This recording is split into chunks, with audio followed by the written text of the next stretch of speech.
with Natalia. We started talking about that, and we decided you wanted to stop working, and Natalia was born, and it was an amazing time for you to bond with her. I remember I would come home, and you would say, "She's my best friend," because you spend all day with her, right? Yeah, I mean, yeah, you can't replace time, when that you spend with your children. And I think because our children are older now, we realize how quickly they grow up. And so that is something that I know when you're in the moment, when you have little ones, sometimes it feels like it's all you do is you're with them all the time. But that time really goes by really quickly.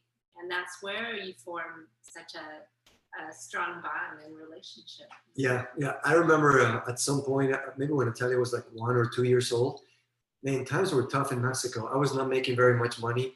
And now we didn't have your income. And somebody offered you a job to go work for another American school. And we did the math of if it was worth it or not. And after adding all the money aspect, we realized that it was not going to be that much more. Right. And the sacrifice was going to be too high. Yeah, and we know that there are situations where the mother needs to work, and there's a lot of single moms, and they have to work, and so having childcare is something they have to do. So we're not saying that it's the only option, but definitely it was a blessing and it's a privilege if you can do it, and I hope everyone would see it that way.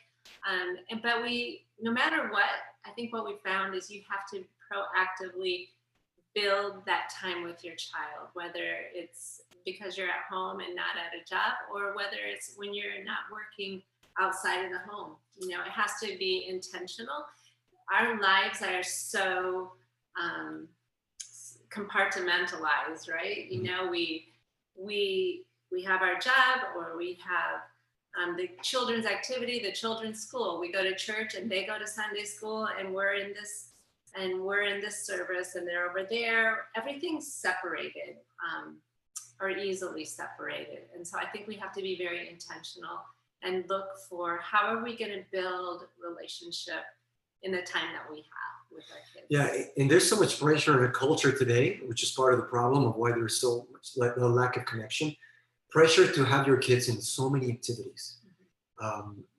Feel free to write in the comments if that's your situation of someone you know, where you feel the pressure that, man, my kids' friends are in this soccer league or team or in this extracurricular activity, and you just feel that weight that they're supposed to do that. We're supposed to be busy, and we don't have the time that we used to have years ago, when you can just enjoy a meal every day and just have time to play in the backyard with your own kids. Yeah, and we're not talking about just entertaining your kids all day, because that's not what we did. It's not like constantly planning every fun activity. No, it's doing life together. If I'm in the kitchen, it's inviting my kids into that world. We're going to make breakfast together. We're also going to clean up together. We're going to eat together. We're going to go clean the house together. We're going to learn how to do the laundry, put away your clothes, but build life together. The most precious resource that God has given us is time. We can never, our life and our time, because we can never get it back. Friendships, jobs, even churches, neighborhoods, that will vary. That will change from time. Businesses from time to time. But your family will stay there forever. In the little bit of time that you have, I think we're not very strategic on how to use it. I have a question that I ask whenever we do parenting conferences, and it's, what is your definition of a friend, of a best friend? Like, if you want to ask yourself, who is the best friend of your child? The answer is the most generous person in their world with their time. Not with material things, not with money, with their time. Because the number one thing that children seek is time.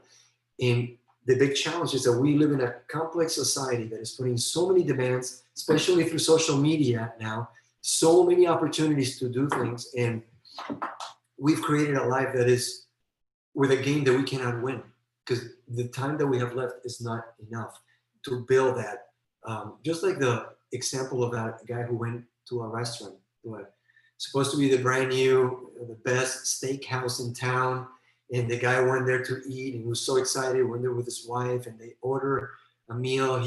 The prime steak of that steakhouse, and finally, after a long wait, they brought the dish, and he started looking in the salad, and started looking on the what do you call it? The dishes, the side dishes, and he finally found a piece of meat, and it was this big. And he called the waiter, and he said, "What is this, a joke? Yeah, What is no, this?" the waiter said, no, at this restaurant, what's important is quality, not quantity. Yeah, and he said, "Excuse me, sir, but what's most important is a restaurant is the quality, not the quantity." Okay. And today, many times, many people may say, "Hey, I don't have quantity time with my kids, but I have quality. I mean, quality time, not quantity, but quality." Let me ask you something. Can you predict quality time? You can't. Are you gonna sit your child down and tell him, "Okay, sit down, son. We have 30 minutes. Open up your heart.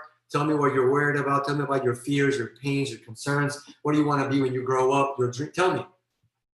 Your kid is gonna be a what? What do you want? What do you want to know? That's trying to go too deep, too fast.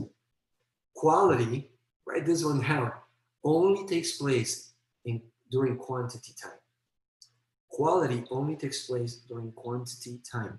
And I don't want you to feel guilty, like, man, this guy just, I don't have any time, and he's telling me, I'm now I feel guilty because I don't have enough time for our kids. You know what? We have enough time. But many times we create a lifestyle with the activities and with